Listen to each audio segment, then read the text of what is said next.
How's it going? It's LBB Yugioh, and today we're going to be talking about Dueltainer format. Now, if you've seen my last video, it was all the different formats that are scattered across the TikTok timeline.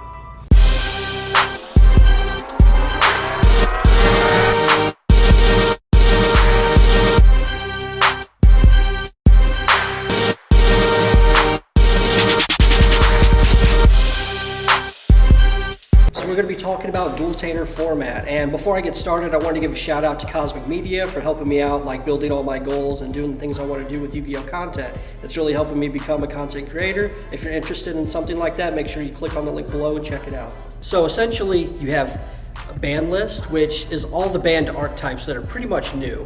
But besides a band list, they have a tier list, which is A tier and B tier. With A tier, you can only play 3 copies of a card on the A tier list. Whereas B tier, you can only play 5 copies of the cards on the B tier list. So, maybe you like Graceful Charity or Pot of Greed. You can play those here, but you can play both of them. They would count as your A tier slots, which means you'd only have 1 A tier slot left if you chose those cards.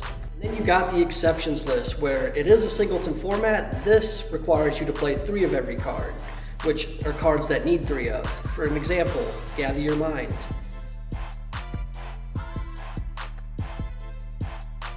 Ironically though, Destiny Hero Malicious is a B tier card, but it still needs 3 copies of itself to function. So, if you did run 3 copies of it, unfortunately, it'd take up 3 of your 5 B tier slots. You're not allowed to play XYZ monsters, pendulums, or link monsters. You know XYZ decks like Burning Abyss and Exo Sisters. Those decks are completely untiered, but they play XYZ monsters, and those aren't allowed in Dueltainer format. So you could take those decks and make them into a synchro pile if you really tried. One of the other cool things about this format is that you can normal summon in face-up defense mode. As in regular TCG, you'd have to set your monster. The reason why this format is that way is because we want the people watching to be entertained and enjoy the things that we're doing. They want to watch us do an endless combo. Aside from archetypes that are meta being banned, there's really not much to it besides it being a singleton format. If you're really interested in like all the different cards that are on this certain tier/ban list, you should check out the Dueltainer Network website for more information. So you got your banned cards, which are pretty much meta decks and cards that are just too powerful to be in this kind of format for TikTok. You got your A tier cards, which are somewhat powerful, but they're explosive in the game. Like you draw the card, you almost win the game. That's why you're allowed to play cards like Pot of Greed and Graceful Charity, because they're one-ofs, but they're not too crazy to be banned. And then you got B tier, which are pretty much your searchers like Xian's Smoke Signal, Reinforcement of the Army, all those cool things.